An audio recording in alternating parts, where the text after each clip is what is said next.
Boa noite. Paz seja convosco. Amém. Hoje é noite de batismo, hein? Eita, nós, hein? Nós estamos no mês de abril e é o 4º batismo esse mês. E tem um número que está acompanhando a gente todo mês, número 15. Todo mês nós estamos batizando 15 almas. Vamos profetizar que o mês que vem nós vamos batizar 30? Vamos? Então vamos lá, em nome de Jesus. Nós vamos batizar 15 hoje. E é uma bênção. Diga, isso é maravilhoso. Porém, Jesus dá-nos mais almas. Amém? E só tem um jeito disso acontecer, é Deus te usando. Agora olha para o seu irmão e fala assim, deixa Deus te usar. Tem uma irmã hoje que ela veio aqui, ela veio falar para mim assim, pastor, tem 3 almas que vão se batizar, que desde que eu e meu marido se posicionamos e declaramos que Jesus é o Senhor da nossa vida, da nossa casa, eles vão descer o batismo hoje, vão descer as águas hoje. Está toda feliz, olha ela ali, fica em pé aí, esse casal abençoado. Já são voluntários, vamos aplaudir o Senhor. Ela é aquela moça que passou no recap, estava no Rose chapando, chorando. Eita, nós. Agora, obrigado. Agora, é algo extraordinário saber que 3 pessoas que vão se batizar hoje estavam em depressão profunda, dentro dos seus quartos, da sua casa, sem vontade de sair para fora, gente que estava à base de remédio, gente que tinha perdido já as suas esperanças, e essas pessoas foram libertas, curadas, saradas. Inclusive tem pessoas entre essas que vão se batizar, que chegaram ao ponto para quase praticar o suicídio, e agora estão aqui, estão aqui junto com aqueles que vão descer as águas, e se Jesus voltar hoje, eles vão estar na glória com o Senhor, assim como Jesus falou para aquele homem que estava ao lado da cruz, disse, em verdade te digo, hoje estarás comigo no paraíso, porque ele tomou uma decisão na última hora, no último minuto, para receber e reconhecer que Jesus Cristo é o Senhor. Eu não sei, de repente você entrou hoje, talvez você pode também nesse último momento, nessa última hora, tomar a maior decisão da sua vida, de se entregar completamente ao Senhor, e quem sabe, né? Se Jesus voltasse hoje, você já iria diretamente para a eternidade na glória com Ele, e depois você voltaria para reinar junto com Ele. Primeiro Ele vai dar uma festa lá, chama as bodas, e depois a gente volta para reinar com Ele, e vai ser extraordinário. Amém? Diz que o inferno vai ser tão ruim, tão ruim, tão ruim, que lá você não vai ter nunca mais a presença de Deus naquele lugar. Por isso que ele é ruim, porque tem ausência de Deus naquilo. E aí eu quero te dizer, sem medo de errar, você pode viver uma vida sem Jesus, mas você não pode morrer sem Jesus. E essas oportunidades que Deus nos dá como essa, são oportunidades para a gente viver aquilo que o Senhor tem para as nossas vidas, amém? Tem um texto que eu quero compartilhar com vocês, vou pedir para colocar na tela já, Mateus 24.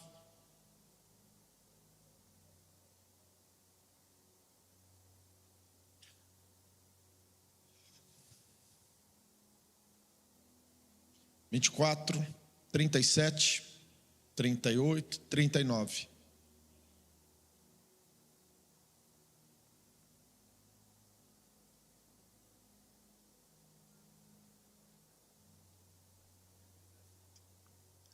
Vamos lá.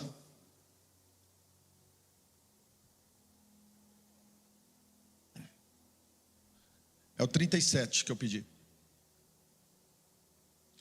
E como foi nos dias de Noé, assim também será a vinda do Filho do Homem. Diga comigo, assim como foi nos dias de Noé, assim será também a vinda do Filho do Homem. 38. Portanto, assim como nos dias anteriores ao dilúvio, comiam e bebiam, casavam-se e davam-se em casamento, até o dia em que Noé entrou na arca. 39. E não perceberam, até que veio o dilúvio, e os levou a todos. Assim também será a vinda do Filho do homem. Vamos orar? Senhor Deus e Pai, em nome de Jesus, é a Tua palavra que será pregada, a Tua palavra que será ensinada. E nós sabemos, ó Pai, a importância de cada oportunidade que o Senhor nos dá para falar em Teu nome. Pessoas que estão aqui talvez vão ouvir pela primeira vez a respeito desse texto, do que o Senhor está ensinando. E hoje eu quero pedir ao Senhor que pelo Espírito Santo o Senhor abra o coração deles para que eles possam Te ouvir a Tua voz, e quem crê diga amém. Se você ler o livro de Gênesis, capítulo 1, 2 e 3, criação de todas as coisas e a queda do homem. 4, você vai conhecer ali a genealogia daqueles que povoaram a terra. São 2 genealogias, a de Caim e de Sete. Já no 5 e 6, aí já começa falando da multiplicação da iniquidade, do que estava acontecendo naqueles dias. E aí fala uma genealogia chegando a Noé. E quando chega a Noé, a Bíblia diz que Deus chamou ele para ser um dispenseiro. Deus chamou Noé e disse: Noé, olha, é chegado o fim de toda a carne diante de mim. E aí então o Senhor chama Noé para construir uma arca. Diga, construir uma arca. Ele construiu uma arca num tempo interessante. Se você ler o livro de Gênesis, você vai ver que até aquele momento nunca tinha chovido na face da terra. Havia um vapor que subia da terra, e este vapor de água que subia da terra fazia com que a terra ficasse encharcada e produzisse sem ter a necessidade de haver chuva. Então, até esse momento, ninguém nunca tinha visto ou ouvido falar que ia chover. Mas Deus falou para Noé: Noé, você vai construir um grande barco, porque esse grande barco que você vai construir é para a salvação da sua casa, da sua família e de todos aqueles que aceitarem e quiserem entrar na arca. Aí então Noé, logicamente, ele construiu, ele demorou 120 anos para construir a arca. Ele ficou naquele processo junto com a sua família. Enquanto isso, enquanto ele estava construindo, as pessoas estavam comprando, vendendo, investindo, casando, dando-se em casamento. A vida aparentemente estava normal. Tudo estava correndo numa certa normalidade, apesar de que havia já uma manifestação da maldade no meio da sociedade. As pessoas estavam se autodestruindo e destruindo uns aos outros. E o Senhor, obviamente, que quando chegou o momento em que a arca estava pronta, Deus então mandou Noé entrar dentro da arca. E a Bíblia diz que Deus fechou a arca para o lado de fora. Logo que ele entra dentro da arca, então ele condenou toda aquela geração que vivia, e Deus recomeçou a humanidade a partir de Noé e dos seus 3 filhos, Sem, Cã e Jafé. Toda a humanidade que você conhece hoje ou é descendente de Sem, ou é descendente de Cão, ou é descendente de Jafé. Todos nós, de alguma forma, direta ou indiretamente, estamos ligados, ainda que somos do mesmos cromossomos do Adão, né? Que é aquele casal que Deus criou, e a genética já provou que isso é fato, que isso é verdadeiro, que nós todos viemos de um só ser humano. Quem está aí, dá um glória a Deus. O darwinismo sempre esteve muito errado e continuará sendo errado. Então, nós somos oriundos de um casal, a própria genética já provou isso. E aí então, esses 3 filhos começam, através das suas famílias, repovoar a terra. Mas o que Jesus está conversando aqui com as pessoas, em Mateus 24, lembrando que Mateus é escrito para os judeus, e Mateus 24 eles fazem 3 perguntas, uma diferente da outra, e Jesus está respondendo uma das perguntas que foi feito, 3 perguntas em uma. Os discípulos fizeram 3 perguntas em uma. Eu já preguei essa mensagem aqui, vou pregar mais para frente. Hoje eu só vou me deter em uma só dessas 3 perguntas, que é essa que Jesus falou a respeito da sua vinda. E aí então ele diz que assim como foi nos dias de Noé, será nos dias do Filho do Homem. E sem dúvida nenhuma, eu não sou um pregador do caos, eu não sou um escapista que acredita que qualquer momento nós temos que parar tudo que nós estamos fazendo porque não dá mais tempo, ou a gente faz ou não faz. Não, eu vivo a minha vida como se Jesus tivesse morrido ontem, sepultado hoje, ressuscitado amanhã. E também eu vivo como se Jesus fosse voltar na segunda-feira ou na terça-feira, vamos dizer assim. Eu vivo como se ele fosse voltar na terça-feira, ou seja, morreu no sábado, no domingo estava sepultado, na segunda-feira foi ressuscitado. Mas eu vivo como se Jesus fosse voltar na terça-feira, mas eu também vivo como ele nunca fosse voltar. Como eu preguei na quarta-feira, Neemias 6:3, eu tenho uma obra que Deus mandou eu fazer, ele me deu uma missão, e eu não vou deixar de fazer essa grande obra que Deus me chamou para fazer. Então eu estou focado naquilo que Deus me chamou para fazer. E a Bíblia diz: feliz daquele que se achar fiel e trabalhando quando o Senhor da Seara voltar. Então eu tenho no meu coração que ele vai me achar fiel naquilo que ele confiou. Mas uma das coisas que eu não posso mentir para vocês, e eu não posso enganar vocês como pregador, eu não posso omitir a verdade de vocês. Nós estamos vivendo, sem dúvida nenhuma, o linear de um fechamento de um tempo da humanidade. A humanidade, como nós conhecemos, está chegando, sem dúvida nenhuma, nos últimos momentos, como ela é conhecida até, ou foi conhecida até aqui. Haverá sim uma ruptura, haverá sim uma mudança muito drástica, haverá acontecimentos que vai sacudir todas as nações. Não sei se vocês estão percebidos, mas o mundo ele está caminhando cada dia mais para uma terceira guerra mundial. A maior parte das pessoas não estão se atentando para isso. Essa semana, no meu momento com Deus, eu estava em oração, e durante todo um dia o Senhor falando, ministrando ao meu coração, e Ele falou para mim: Jaquenilson, assim como foi nos dias de Noé, assim será nos meus dias. Assim como foi nos dias de Noé, será nos meus dias. E a minha igreja não está percebendo, mas nós estamos tendo um quadro que está sendo desenhado no meio da sociedade, tanto nas questões de ordem espirituais, da igreja, da eclésia, quanto também na questão geopolítica. E as pessoas estão vivendo como se não tivesse nenhumas consequências daquilo que estão deixando de fazer ou da forma como estão vivendo. Nos dias de Noé, as pessoas estavam querendo fazer as mesmas coisas que as pessoas estão vivendo hoje. E aí então essas coisas que elas estavam fazendo e elas estavam vivendo, de repente já não fazia mais sentido. E aqui eu quero falar algo para você, que eu ganhei isso no meu coração há muitos anos atrás.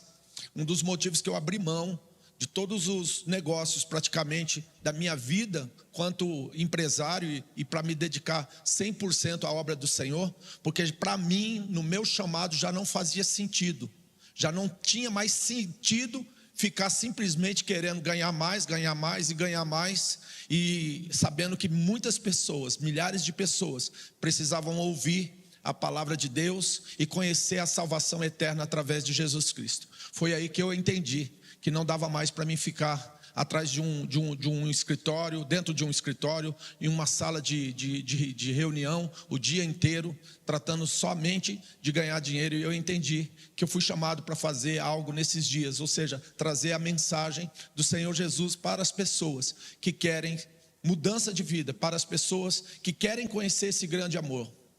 Mas as pessoas, do modo geral, elas não estão apercebidas. Não é porque você não está apercebido que as coisas não estão acontecendo. Só para você ter uma ideia, nesse exato momento você está sentado num banco de uma igreja, você está dentro de uma igreja. A sensação que estamos tendo aqui é que nós estamos sentados e parados. Mas o planeta Terra, ele tem dois movimentos muito fortes que está acontecendo agora: rotação e translação. Rotação no seu próprio eixo. Translação, ele está girando em torno do Sol. E se você parar para estudar isso daí, você pode colocar no Google, não precisa ficar com a minha conversa. Você vai ver que nesse exato momento nós estamos viajando num eixo de órbita, numa velocidade incrível.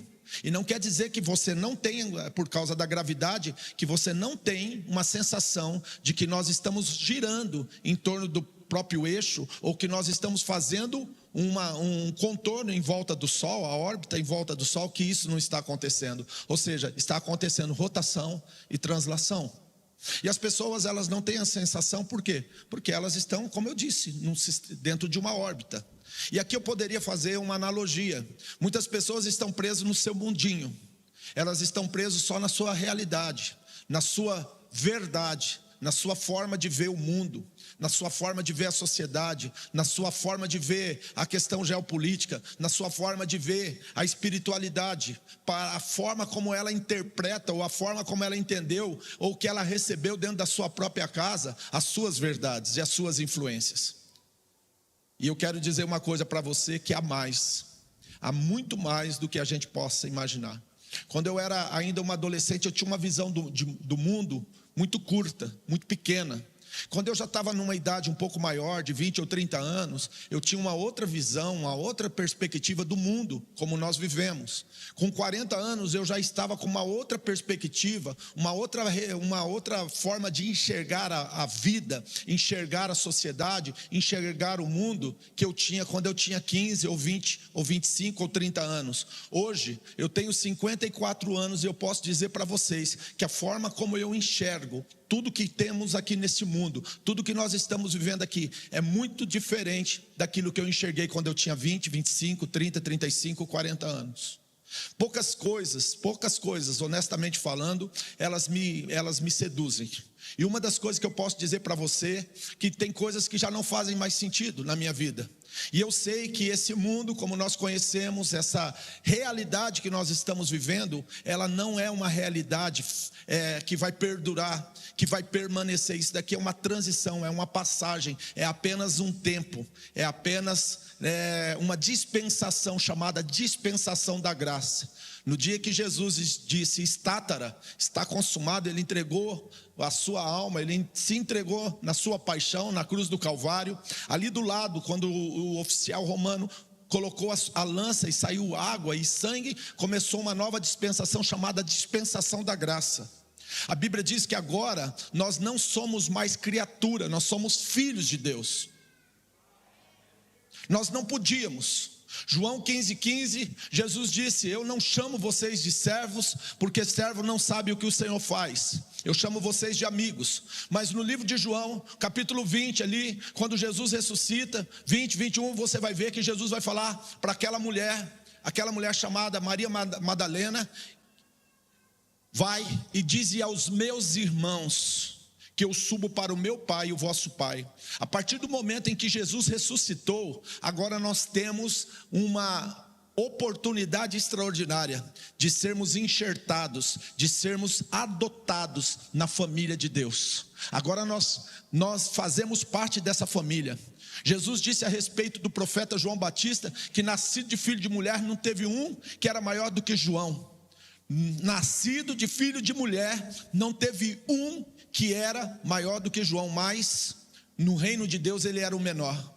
E eu e você agora nós temos uma ressurreição superior. Se tem uma ressurreição, como disse Paulo, superior, é porque tem uma ressurreição inferior. E nós agora somos convidados, nós somos aqueles que são convidados a fazer parte da família. Mas então é necessário que nós entendamos que os dias que nós estamos vivendo são dias que podem nos seduzir, dias que podem nos enganar, dias que podem tirar o nosso foco da onde verdadeiramente tem que estar o nosso foco, aonde tem que estar o nosso coração. Esses dias que nós estamos vivendo são dias aonde o inimigo ele tem furtado o coração das pessoas, e as pessoas elas não conseguem entender que existe um amanhã, que existe um novo dia, que existe uma eternidade, que existe uma salvação que foi proposta para cada um de nós. Eu acredito que a maior dificuldade do ser humano é literalmente romper com a visão que tem de si e do mundo como tem hoje, e abrir a mente e o coração para conhecer a palavra de Deus, para se relacionar com o Espírito Santo de Deus, para ter uma profundidade, uma visão que é alçada e é lançada para toda uma eternidade, e perceber que muitos valores, muitas coisas que nós damos como sendo muito importantes, na verdade elas são simplesmente passageiras. Jesus falou assim, eles casavam, eles bebiam, eles faziam festa, eles faziam tudo, mas um dia isso acabou. A sociedade como era conhecida naquele momento chegou ao fim. Em 1 Coríntios capítulo 15, versículo 50, quando Paulo está falando sobre o arrebatamento da igreja, Paulo diz assim, no abrir e fechar de olhos, num piscar de olhos, a igreja será arrebatada. Os mortos ressuscitarão primeiro. Pode abrir a sua Bíblia e ler o que eu estou falando. Os mortos ressuscitarão primeiro. Depois nós, os vivos, juntamente encontraremos com Jesus nos ares.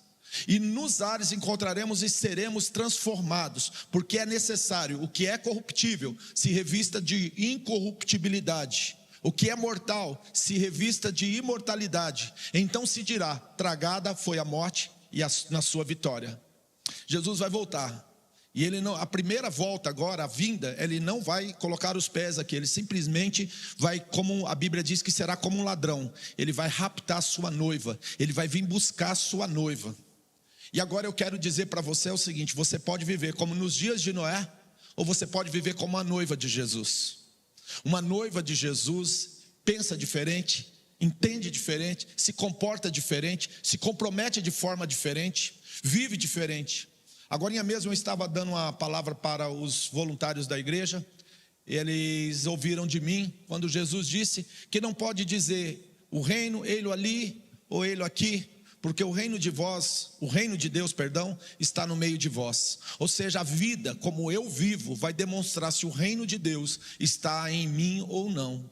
O testemunho que eu vivo, os valores e os princípios que eu coloco na minha vida, com certeza vai determinar se o reino de Deus vai se manifestar, vai se fazer evidente na minha vida ou não. E Deus está chamando eu e você, porque Ele abriu uma porta de oportunidade. Ele abriu uma porta de oportunidade para nós o recebermos como sendo o Senhor das nossas vidas, como sendo o nosso Rei, como sendo o nosso Salvador, como sendo aquele que deu a vida por nós, aquele que morreu, mas também ressuscitou. Quando eu me vejo hoje, vivendo a vida como eu vivo, eu ainda percebo que eu tenho muito a crescer, que eu tenho muito a aprender, que eu tenho muito a mudar. Mas obviamente que se eu olhar para o meu passado como eu era, eu já sou uma pessoa extremamente ou totalmente diferente do que eu fui. Nos meus valores, nos meus princípios, na minha forma de enxergar os valores e coisas que eu obviamente no passado dava tanta importância. Hoje poucas coisas me seduzem, e a coisa que mais chama o meu coração é o amor ao meu Senhor. O amor que eu tenho pelo meu Deus, por tudo que Ele fez por mim, e por tudo que Ele deu como uma proposta, para que eu possa tomar posse disso, e ser detentor dessas promessas eternamente. Deixa eu falar algo para vocês. Vocês sabem do que eu vou falar, não é uma mentira, é uma verdade. Hoje nós temos aí um telescópio Hubble que lança um olhar praticamente para galáxias e galáxias e galáxias e galáxias, e não se acha sequer uma vida humana igual eu, igual a você. Não existe. Até hoje não existe um ser humano fora do planeta Terra igual eu, igual a você. Não existe. Não existe.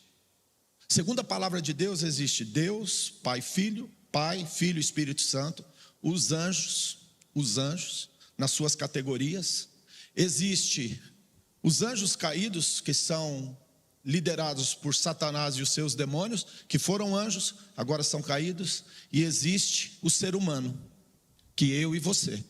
É isso que a Bíblia diz que existe. OVNIs, ETs, não sei o quê, entendeu? Você não tem base e você não conhece. Na Bíblia não mostra isso. Existem anjos, arcanjos, querubins, serafins. Existem seres espirituais? Existem. E eu não tenho dúvida disso. Ontem o pastor Albert fez uma ministração, como Eliseu orou para que os olhos de Geazi fossem abertos. E uma galera de umas 150 pessoas aí, adolescentes, estavam aqui. Ele orou para que Deus abrisse os olhos deles. E hoje, na hora que eu fui ministrar aqui para os voluntários, uma menininha, filha do Yuri, que está tocando bateria, ela veio dar um testemunho que ontem o Senhor mostrou para ela anjos dentro da igreja passeando. Uma criança de 10 anos. Na sexta-feira à noite, uma mulher de profissão católica, profissão de fé católica, ela chegou aqui, o Espírito Santo pegou ela. e ela foi batizada no Espírito Santo. Ela ainda não foi batizada nas águas, talvez ela não conheça o plano de salvação, mas ela teve uma experiência, porque Deus não é religião. Os religiosos não entendem essas coisas. Olha a unção que está nesse lugar. Deus está mudando a vida de alguém aqui hoje. Aquela mulher foi cheia do Espírito Santo. Eu não sei o que vocês têm como expectativas. O meu lugar é o lugar da adoração. O meu lugar é o lugar do culto, do serviço, da contemplação, aonde eu exalto meu Deus, eu honro meu Deus. Quando eu tenho a oportunidade de estar num ambiente de culto, eu não troco isso daqui por nada. Deus é testemunha do que eu estou falando. Agora, você pode viver como se como essa sociedade, como você conhece, fosse tudo. Ou como se isso daqui fosse apenas uma passagem, um momento na história da humanidade e da criação. Você pode viver como se isso daqui nunca fosse acabar, e você também nunca fosse morrer, mas você pode viver como que se isso daqui fosse já chegado ao fim, e que Deus tem algo para você eternamente, e que isso vai fazer toda uma diferença se você decidir certo agora. Não tem hora que eu estou andando nas ruas e eu vejo carro vai, carro vem, nego passando na frente do outro e tal. Às vezes a gente também está nervoso, está rápido, está com pressa. Aí tem hora que eu paro no sinaleiro, eu faço: Senhor, o único lugar que tem gente imbecil que nem eu no universo é aqui no planeta Terra, que está brigando por causa de 1 centímetro a mais ou de 15 segundos a mais no trânsito. Em outro lugar no mundo não existe isso. No universo não existe isso. Quer dizer que isso aqui que nós estamos vivendo é só a nossa realidade. Isso daqui não é nada. Às vezes a pessoa tem: quantas casas você tem? Eu tenho 30 casas. Sabe quantas casas um ser humano consegue morar? Malemar nenhuma. Eu moro numa casa que tem cômodos da minha casa que eu não entro, eu não vou lá. Por quê? Porque é uma casa muito grande. E às vezes a gente acha que eu tenho isso, eu tenho aquilo. Irmão, não tem nada. Não tem nada. E nós temos que entender que esse planeta, como nós conhecemos, toda a beleza, toda a criação é maravilhoso, mas está aqui para nós, para que nós venhamos desfrutar. E a maioria das pessoas não estão desfrutando de nada. Elas só estão vivendo no piloto automático. Elas vivem como se não tem que ter, tem que fazer, tem que não sei o quê. E aí você fica pensando, fala: cara, será que isso daqui define exatamente a tua vida nesse lugar? Você não tem tempo para nada, você não tem tempo para sua família, você não tem tempo para vir na igreja, você não tem tempo para adorar, você não tem tempo para conhecer o Criador, e nem para se conhecer direito. Será que isso é a vida que Deus propôs para mim e para você? Será que é isso que Ele tem para mim? Será que é só isso? Será que é só pegar um carro e viver loucamente para lá e para cá, para lá e para cá, para lá e para cá o dia inteiro? Será que é isso? Será que não tem um momento de parar? Será que não tem um momento de enxergar um pouco mais e pensar um pouquinho mais a respeito do que é isso que nós estamos vivendo e para onde que nós estamos indo? Então nessa noite eu quero dizer para você: você tem a oportunidade da decisão, da escolha, de fazer escolhas no Senhor. Você pode viver exatamente como você vive, ou você pode parar um pouco e refletir que tem um Deus que criou o universo e colocou no planeta Terra seres humanos, para que eles conhecessem o Deus que criou esse planeta e que criou todo o universo, e viver para Ele. A palavra foi muito clara, Ele disse assim: assim como foram nos dias de Noé, assim será nos dias do Filho do Homem. Assim como foi nos dias de Noé, assim será nos dias do Filho do Homem. Porquanto assim como nos dias anteriores do dilúvio comiam e bebiam, casavam e davam casamento, no dia em que Noé entrou na arca, todos pereceram. E não percebendo, veio o dilúvio e levou a todos. Assim também será no dia da vinda do Filho do Homem. Então nessa noite eu quero desafiar você, eu quero convidar você, eu quero levar você a um entendimento. Você está pronto para receber o dilúvio? Se o dilúvio acontecer hoje, como que está a sua vida? Talvez acho que esse é o ponto alto desse culto hoje. Se hoje fosse o dilúvio, lembrando que o arco-íris no céu É uma aliança que Deus tem com o homem. Ele disse: eu nunca mais destruirei a humanidade com o dilúvio. Não vai ver. E no livro de Apocalipse, na verdade, a purificação da terra vai ser agora por fogo. Isso daí é uma conversa para escatologia. O pastor Joãozinho está aí, ele é perito em escatologia. Logo, logo nós vamos abrir uma classe de escatologia aí só para ensinar essas coisas para vocês. Eu vou convidar o pastor, ele está dando escola de líderes, mas eu vou convidar, eu vi ele hoje aí, para dar sei lá, pelo menos uns 6 meses aí, uns 4 meses aí de estudo escatológico, para você entender um pouquinho. Porque o que eu estou fazendo aqui é simplesmente um borrãozinho na tela, para mostrar para você que existe algo que você não está entendendo, que existe algo que você não conhece. Como que está a sua vida hoje? Você está pronto para se encontrar com Jesus? Você está pronto, se Jesus voltar hoje, para ser recebido nos ares com Ele? Eu vou repetir isso. Você está pronto para receber Jesus nos ares? Você está pronto para ser arrebatado? Você está pronto para a segunda vinda? Você está pronto para viver isso? Você está pronto hoje, se houver literalmente um arrebatamento para você subir? E se você ficar aqui, você está pronto para sustentar a sua fé? Porque o sistema que vai ficar aqui se chama o sistema do anticristo. Eu estava lendo essa semana, eu nem vou entrar nesse detalhe, mas eu li, a pastora comentou comigo, que teve um papa em 1100, 1050, que ele profetizou todos os papas que viriam, até esse papa que morreu, e agora o próximo que vai entrar. E o último papa que ele profetizou foi esse que vai entrar agora. Por isso que eu trouxe um dos motivos que eu trouxe essa palavra.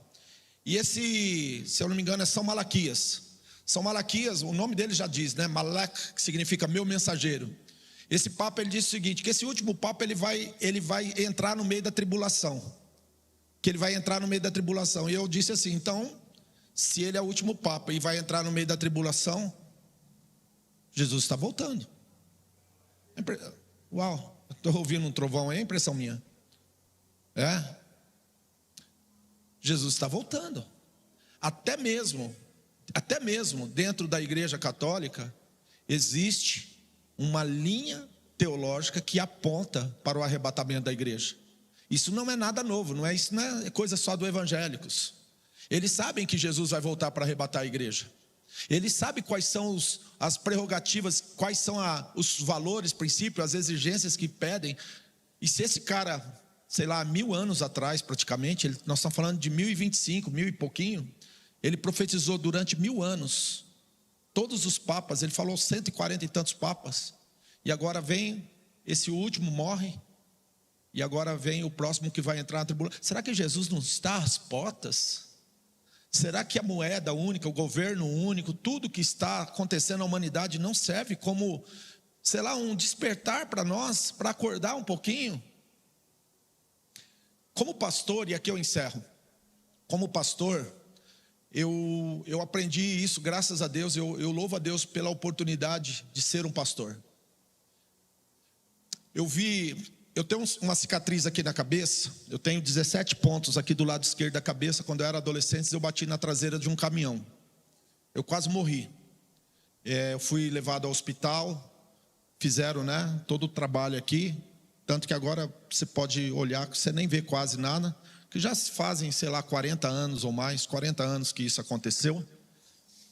E um dia, o dono desse caminhão estava morrendo. Eu vou contar isso para você. Ele tinha vários caminhões, tinha várias casas, tinha terra, e ele estava morrendo. E uma pessoa chegou para mim e falou assim: Jaquenilson, você pode ir na UTI visitar a minha família lá, um ente querido? Eu falei, posso. E quando eu fui visitar, cheguei, quem está do leito do lado era o dono do caminhão que eu bati a cabeça. Eu bati a cabeça na traseira do caminhão dele.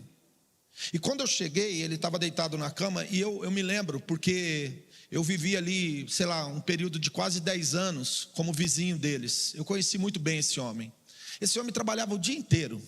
Pensa num pé de boi, um homem que levantava de madrugada, seus caminhãozinhos, seu caminhão lá, a sua família. Ele trabalhava, mas trabalhava muito. O nome dele era Seu Zé.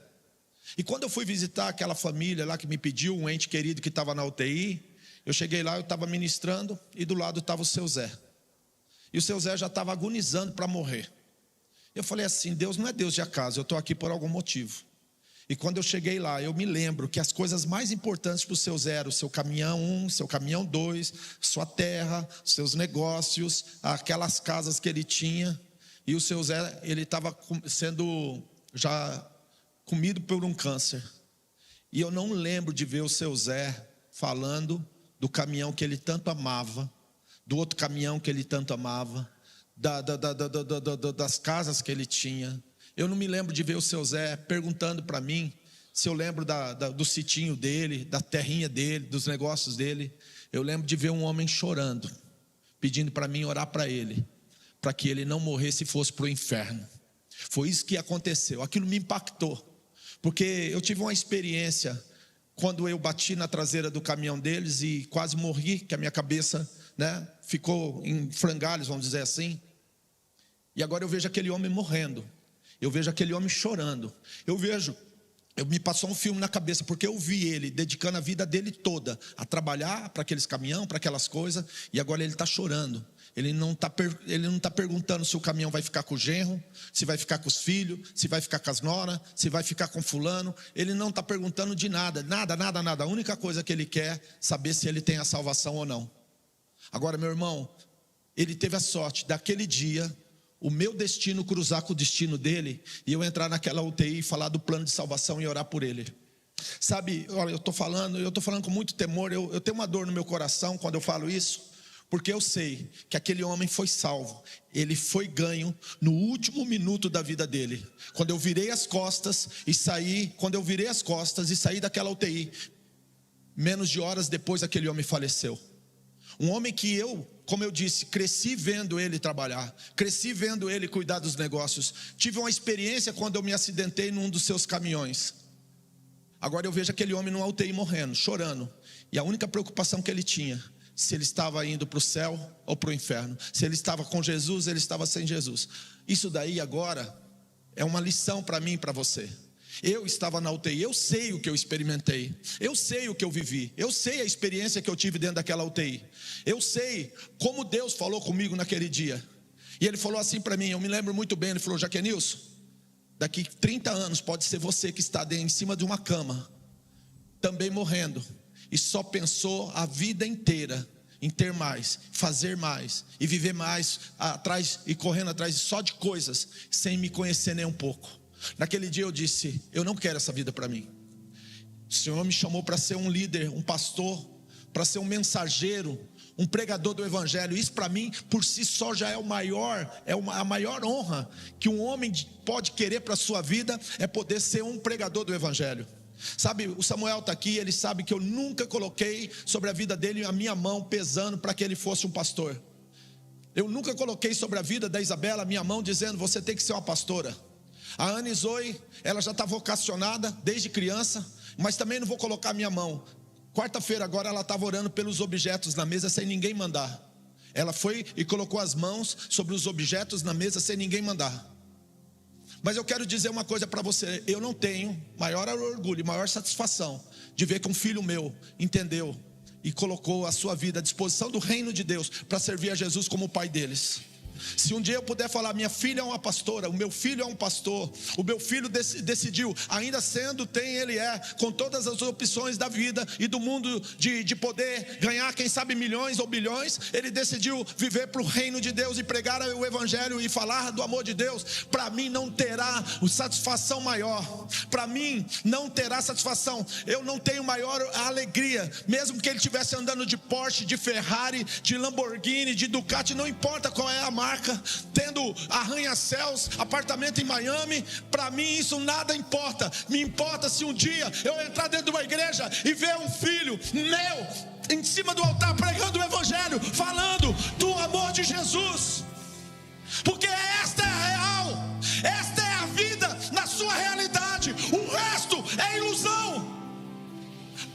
Salomão, no final dos seus dias, quando ele já tinha feito de tudo, experimentado de tudo, ele usou um termo que eu uso para a minha vida todos os dias: vaidade de vaidade. Tudo é vaidade, vaidade de vaidade, tudo é vaidade. Agora você pode deixar a tua vaidade consumir todos os seus Deus, ou você pode tomar uma decisão. Você pode deixar a vaidade tomar o teu coração, invadir e furtar o teu coração. Ou você pode se entregar totalmente, completamente, de uma forma extravagante ao Deus eterno, Criador, o único Senhor de todos e de tudo. Ao único Senhor de todos